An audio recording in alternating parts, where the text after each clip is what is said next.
Stop scrolling. This is worth your full attention. 8 forgotten rifle legends are roaring back in 2026. Battle-born military beasts, slick bullpups, and rugged American classics that defined eras. Some are already hitting dealer floors, others sit in vaults waiting for the green light. They didn't vanish, they were waiting for this moment. We're counting down 8 forgotten rifles that expect a comeback in 2026.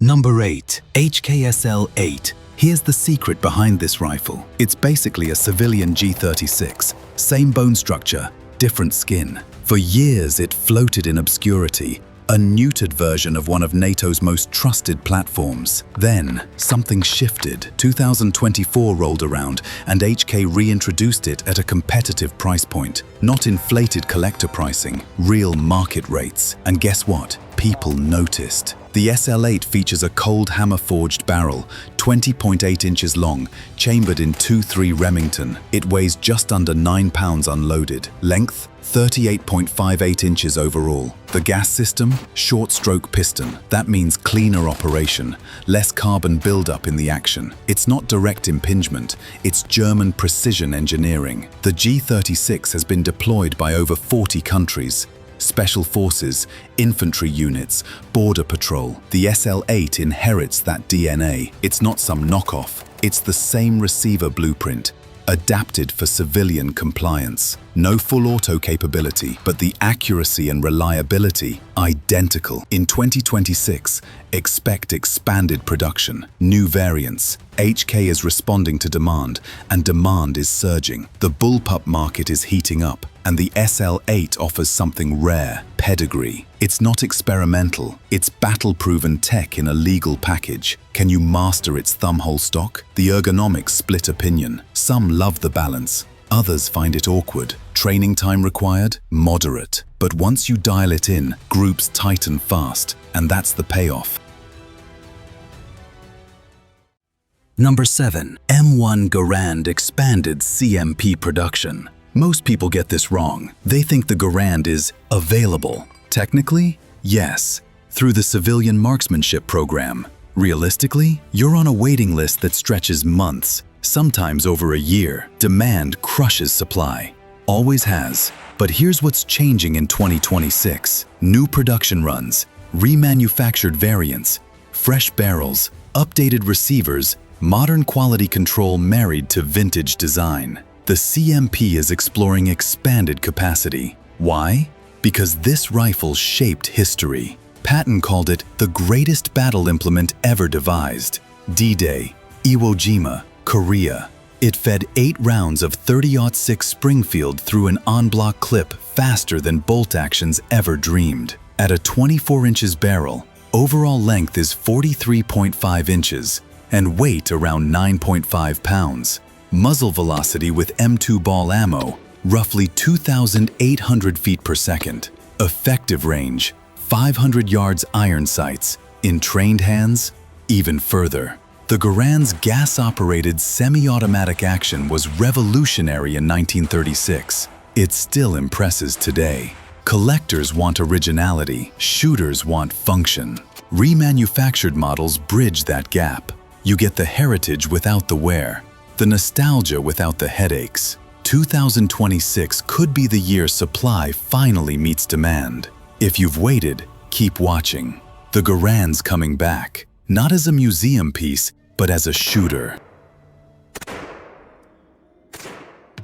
Number 6. Steyr AUG, expanded civilian models. At number 6, the Steyr AUG, the bullpup that never really left. It stayed quiet in civilian life until 2026. Now it's coming back hard. Bullpup equals barrel forward of the trigger. That layout trims overall length to roughly 28.15 inches with a 16-inch barrel. Compare that to an AR-15 with the same barrel, over 32 inches. More compact, same ballistics. Chambered in 5.56 NATO, a 55-grain load will push near 3,000 foot per second. Unloaded weight? About 7.9 pounds. The optic sits on the receiver for instant zero. Quick change barrel, tool-free. Pop the pins, swap barrels in seconds. 16, 20, or shorter configs. Modularity before modular was cool. Field-proven reliability is why militaries adopted it. Austria, Australia, New Zealand, Ireland, Luxembourg, Saudi Arabia. Special forces and line units trust it. Short-stroke gas piston design keeps the action clean in dust, mud, cold, or heat. Fewer malfunctions, consistent performance. The big shift. Civilian interest is exploding. Bullpups are shedding the quirky tag. Shooters want maneuverability and effective barrel length in tight packages. With expanded civilian models and better availability rolling out in 2026, the AUG is stepping back into the spotlight. Curious about bullpups? This year, the August makes a strong case to try one. Number 5. Valmet M76 and M78. Finnish AK. Only 1% of people actually know this rifle exists. And among AK enthusiasts, it's the holy grail. Finnish engineering applied to the Kalashnikov platform, stamped receivers, cold hammer forged barrels, fit and finish that embarrasses Russian Izmash originals. These rifles command over $2,000 on the used market. When you can find them. Why so rare? Limited production. Valmet manufactured these for Finnish military and export contracts. Civilian imports to the US? Minimal. The M76 featured a tubular stock, folding or fixed. The M78? Stamped receiver, similar aesthetics, refined details. Both chambered in 7.62 by 39 millimeters. Barrel length, 16.5 inches. Overall length, roughly 36 inches with stock extended. Weight, around 8 pounds. Performance, standard AK ballistics, 2,350 feet per second with 123 grain FMJ. Effective range, 300 to 400 yards. But the Valmet's accuracy surpasses typical AKs. Tighter tolerances, better barrels, Finnish metallurgy and quality control. What if a licensed reproduction launched in 2026? Or a new Finnish export run? Collectors would flood the market. Demand exists. The reputation exists. The name Valmet carries weight in the AK world. It's not just another variant. It's the premium option. Is a comeback realistic? Possibly. Several manufacturers have eyed reproductions. The tooling exists. The blueprints exist. Market demand? Absolutely. 2026 could be the year the Valmet returns, or stays a dream. Either way, it's number 5 for a reason. Number 4. AR-180, modern production. Wait until you see the engineering behind this one. Eugene Stoner designed the AR-15. Brilliant. Then he designed the AR-18 and its semi-auto sibling, the AR-180. Even more brilliant. Why? Because it solved manufacturing problems the AR-15 couldn't. The AR-180 uses a short-stroke gas piston, no direct impingement, cleaner action. It also employed stamped steel receivers, cheaper, faster to produce. Nations without advanced machining could build it under license. The UK did. Japan did. It influenced the G36, the SA-80, the Type 89. Its DNA runs through modern military rifles worldwide. Specs: barrel length, 18.25 inches. Overall length, 38 inches. Weight, 6.5 pounds. Chambered in 5.56 NATO, it achieved around 3,200 feet per second with 55 grain ammo. Folding stock, compact, reliable. The AR-15 dominated the American market. The AR-180 arrived late, competed poorly on price, and civilian interest never ignited. Production ceased in the 1980s, but here's the twist. Piston-driven AR designs are hot right now. The AR-180's ghost haunts modern rifles. Several manufacturers attempted revivals. None succeeded long-term, until now. With CNC machining and modern materials, a faithful AR-180 reproduction is feasible and profitable. 2026 could deliver what past attempts couldn't. want a reliable, affordable AR-180 that honors Stoner's vision. Shooters want piston ARs. Collectors want history. The AR-180 checks both boxes. Is it coming? Maybe. The demand exists. The legend exists. All it needs is a manufacturer willing to bet on history.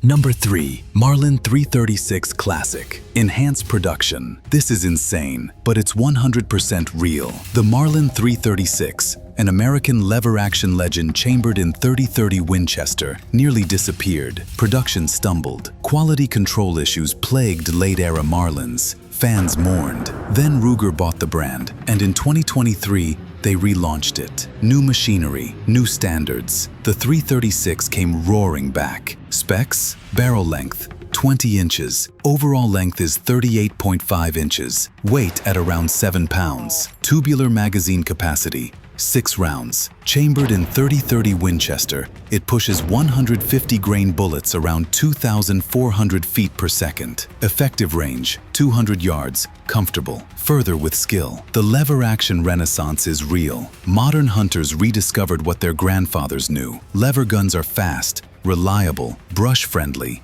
and deadly. The .30-30 has harvested more whitetail deer than any other cartridge. It's not flashy, it's proven. Ruger's reintroduction already succeeded, but in 2026, expect expanded variants, different barrel lengths, finishes, stock options, increased production capacity. The demand is there. Walk into any gun shop. Used Marlins are flying off racks. New ones, even faster. The Marlin 336 isn't tactical, it's traditional. And in an era of polymer and modularity, tradition sells hard. Is the comeback sustainable? Absolutely. Ruger's commitment is real. The lever-action market is growing, not shrinking. The Marlin 336 isn't forgotten, it's reborn. And 2026 will prove it.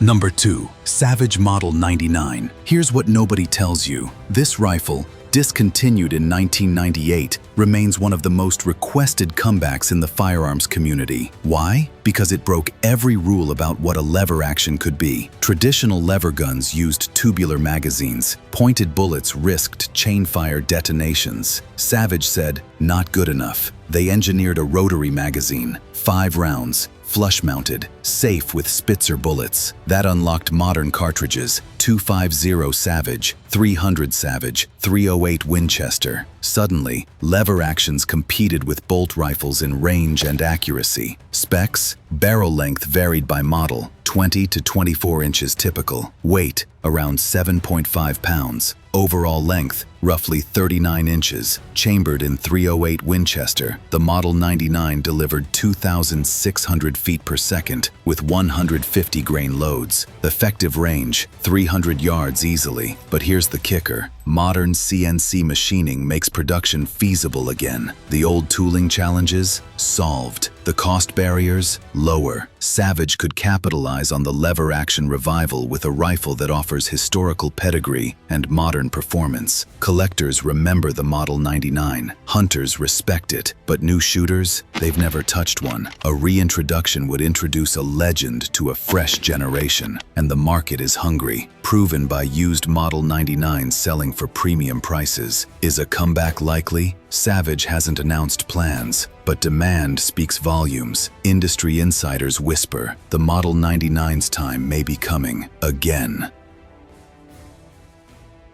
Number 1. Winchester Model 1895. They don't want you to know this, but this rifle is the ultimate blend of history, performance, and untapped potential. Theodore Roosevelt called it his favorite big game rifle. He carried it across Africa, across North America. It fed from a box magazine, rare for lever actions of its era. That allowed powerful cartridges, .30-06 Springfield, .405 Winchester, even .30-40 Krag. Suddenly, lever actions weren't just deer guns. They were dangerous game rifles. 24 inches barrel, overall length is 42 inches, weight at around 8 pounds. Chambered in .30-06, it delivered 2,700 feet per second with 150 grain bullets. But here's why it deserves number 1. Winchester, now under Browning, successfully reissued other classics. The 1886, The 1892, the model 1895, not yet. But the infrastructure exists. The market demand exists. Historical enthusiasts, hunters,